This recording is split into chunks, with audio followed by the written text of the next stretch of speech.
Hello students and grown-ups. Today I'm going to show you a little art hack because maybe you are at home and you don't have paints but you love to paint.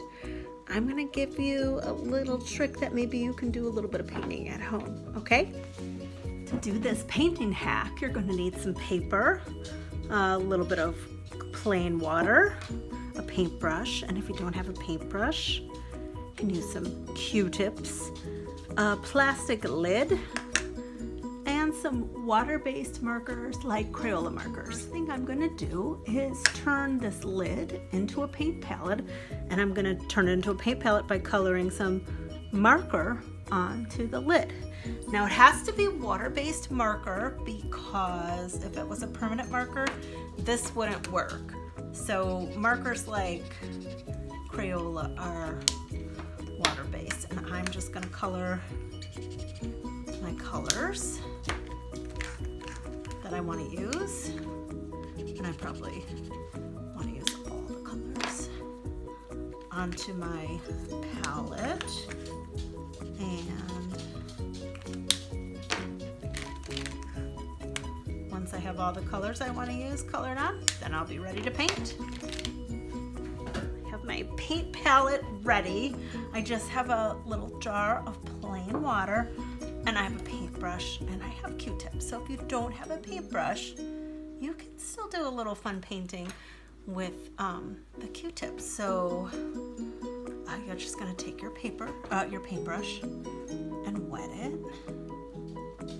and then just gently touch it onto the color that you want to use. And look at that, it's making paint. Isn't that fun? And when you run out, you could just color that spot again. And when you want to change colors, you rinse your brush. Then you can change color. And I want to tell you something too, that if you're painting on some thin paper like printer paper or notebook paper, you cannot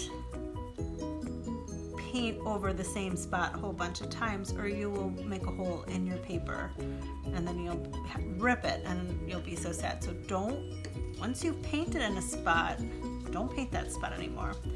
Only paint the white spots. And you've probably heard that before. We don't want you to ruin your paper, but look at, you're painting just with some markers. What a fun way to paint. And if you don't have markers, you can do the same thing with a Q-tip. Just wet it and rub it on the colors you want, and you can do some dot painting.